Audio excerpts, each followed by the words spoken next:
Hello friends, Radhe Radhe, नमस्कार। मैं हूं अंजू, अपने यूट्यूब चैनल पर असल के लिए एक लाचारी गीत लेके आई हूं। अगर अच्छा लगे तो इसे कमेंट जरूर बताइएगा। धन्य भइल मालिन तोरी बगिया की, राम फुलवरिया में आए गए। धन्य भइल मालिन तोरी बगिया की, राम फुलवरिया में आए गए। दे तू न मोरी मई बस के डलरिया, दे तू न मोरे माया बास के डलरिया। फुलवा तोड़ी रम जाई तिरगी, राम फुलवरिया में आई गए। फुलवा तोड़न हम जाइत की, राम फुलवरिया में आई गए। धन्य भइली मालिन तोरी बगिया की, राम फुलवरिया में आई गए। धन्य भइल मालिन तोरी बगिया की, राम फुलवरिया में आई गए।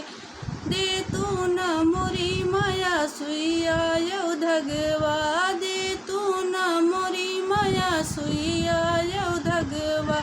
हरवा गुछन हम जाइत की, राम फुलवरिया में आई गए।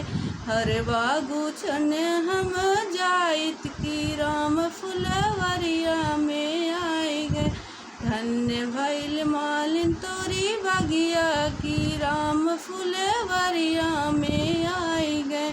धन्य भइल मालिन तोरी बगिया की, राम फुलवरिया में आई गए। सोने के डोलवा मांगऊ तो मोरी मैया, सोनमा के डोलवा मांगऊ तो मोरी मैया। मोही संगे हम ही नी जाबै की, राम फुलवरिया में आई गए।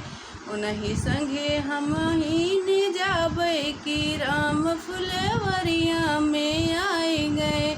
धन्य भइल मालिन तोरी बगिया की, राम फुलवरिया में आई गए। धन्य भइल मालिन तोरी बगिया की, राम फुलवरिया में